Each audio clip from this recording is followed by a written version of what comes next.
नमस्कार, माझं नाव सचिन गंदे. ट्रिपल आई दीपकजी खूप खूप आभार आणि सर्वांना अभिनंदन. आम्हाला त्यांनी चायनाची ओळख करून दिली.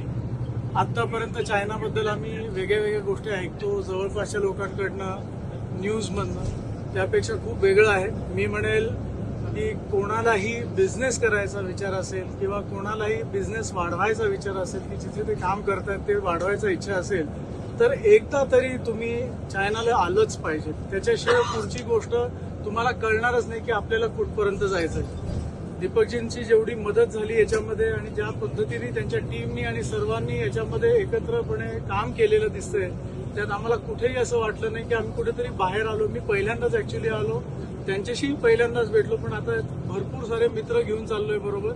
मी म्हणेल की प्रोडक्ट आहे, प्रोडक्ट चूज करण्याचा भाग असो किंवा प्रोडक्ट कुठून कसं येतं, कुठे जातं, किती लोक येतात, काय अमाऊंटमध्ये काम चालतं, हे सगळं बघायचं असेल तर ऍक्च्युली प्रॅक्टिकली येऊन बघण्याशिवाय दुसरं गत्यंतर नाही. सगळ्यांना शुभेच्छा, सगळ्यांनी नक्की या आणि सगळ्यांना दिवाळीच्या खूप खूप शुभेच्छा. धन्यवाद. सचिन, कॅन्टन फेअरचा एक्सपिरियन्स कसा राहिला? कॅन्टन फेअर बियॉन्ड इमॅजिनेशन आहे. मी आतापर्यंत गेले 23 वर्ष झाले या इंडस्ट्रीमध्ये आहे. मी स्वतः कमीत कमी साधारण 200 ते 250 फेअर्स स्वतः केलेले आहेत. बाकी फेअर्समध्ये जात असतो, मुंबई म्हणा, पुणे म्हणा, दिल्ली म्हणा, सगळीकडे गेलोय. पण या अमाऊंटची फेअर म्हणजे एका ठिकाणी एका दिवशी 10 लाख रुपये येणं मजा नाही आणि छोटी गोष्ट नाही. आणि ज्या पद्धतीने ती ऑर्गनाईज केलेली आहे, तुम्ही एक प्रोडक्ट म्हटला ना तर तुमच्यासाठी 10 नाही 100 ऑप्शन्स अवेलेबल आहेत. आतापर्यंत विचार होता की एका वेळेला आपल्याकडे आपण एखादी गोष्ट दाखवतोय तर दुसरं तर कोणी कॉपी करणार नाही. अरे इथे तर एकाच्या शेजारी दुसरं सेम गोष्ट विकतोय आणि तो इतक्या प्रमाणात विकतोय.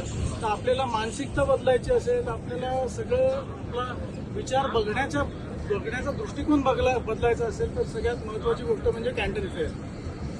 Very good. तुम्हाला लास्ट मेसेज की चायनाला बद्दल द्यायचं असेल की चायना इंडियामध्ये काय डिफरन्स आहे आणि लोकांनी चायना काय यावं?